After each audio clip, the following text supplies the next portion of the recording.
Hey guys, it's Effie from Rising Above RA. Today, I'm going to talk about chronic illness and dating. So this is a topic that's not always discussed often in, doctors' offices or with doctors in general when it comes to relationships and intimacy and just dating. So, hold on, sorry, but I have asked this question to my followers on my Instagram, Rising Above RA. And if you guys not following me, you guys can follow me and go back a couple months. And I posted it, and there was a lot of people's opinions on what they would do.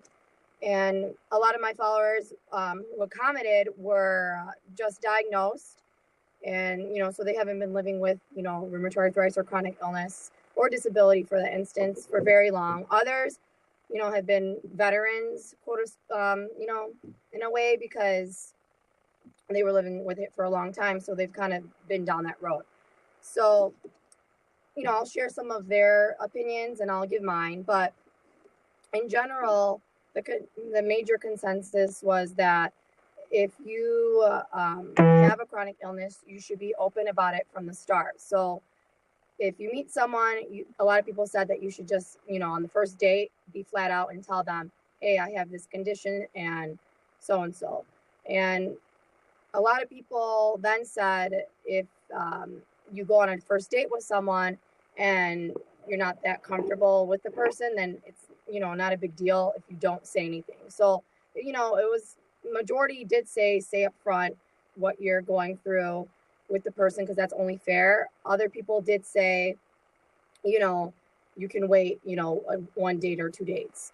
So for me, I'm kind of in the middle. I feel it's very situational, depends on the person that you meet and, like I said, the circumstances. So for instance, if you're like in a wheelchair, you're using cane, and your chronic illness is not really invisible, because a lot of people always talk about the invisible illness, but no one really, talks about the visible aspects of it much of the time. So there are people living with chronic illness who have visible signs, and that's not a problem. I mean, be proud that you're living and you have an issue that you have to deal with, but that doesn't mean that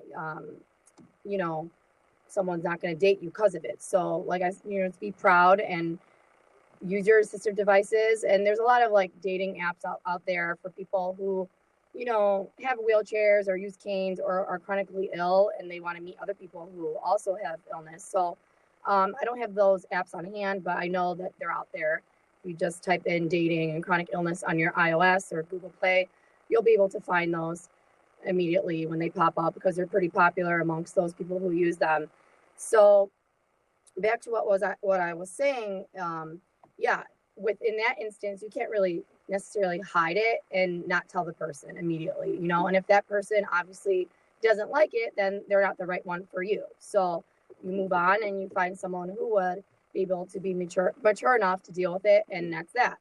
So for the other people who don't really have visible signs, I feel that if you want to be upfront with the person, that's fine. For me, I've done both. I've been upfront with a person, and then I've also waited to get to know someone. So like I said, it depends on the vibe that you get from the person when you first meet them. If you really like them and you see a future together, then there should be no reason why you don't tell them, after the first date. The only thing is you have to be careful of not making too much of your illness in the first meetup. Like, you want to, it's part of your life, but it's not only who you are. There's more to you than illness. So you don't want to, bombard them with all these hard, cold facts in the beginning, because a lot of people, it would scare them away. But again, if it does scare that person away, they might not be for you, because a lot of times a lot of people are not able to handle it. In fact, when you meet them and you're going to tell them, hey, I went to a doctor, I did this A through Z, you know what I mean? So you have to be what I'm saying is be a little bit moderate in how you approach a situation. Don't only just talk about your illness for like 5 hours when you're hanging out with them. Talk about where you went to school, talk about your siblings, talk about if you have any, your life, your work. There's other things going on in your life besides illness. So make sure that becomes, a point in your own story, So this is obviously everyone's own take on that, but that's what I think. I feel it's situational, and it's it's very personal. But there's two websites that I found and I want to share with you guys.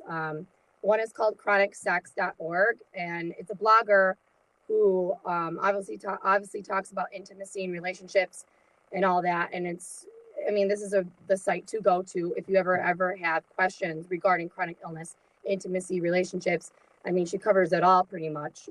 And then there's another one called Mama's Facing Forward. And I know this is a little bit off topic, but it's a woman who created it, who actually has another blog called From This Point Forward. And she decided to, her topic was about motherhood, relationships and motherhood, because a lot of women who eventually date, they get married and have children with chronic illness. So that's all she talks about. And she really has a support group on Facebook as well called Mama's Forward, with almost 1,000 followers. I mean, it's pretty new, her Facebook, but she just created this website. And these two are really good sites for, women and men alike, and spouses, loved ones, family, friends, anyone who wants to kind of just get more information about these topics. And and there's a book that I found on Amazon, and there's several out there, but it's called When Someone You Love Has Chronic Illness, Hope and Help for Those Providing Support. And you can find it on Amazon, and her name is Tamara Greenberg. And I think this is really good for, those who have a loved one and they're dating them or they're married.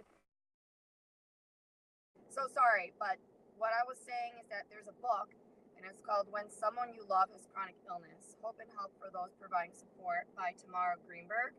And like I said, this is a good book for people who are dating someone, or, your husband or wife is someone with a chronic illness.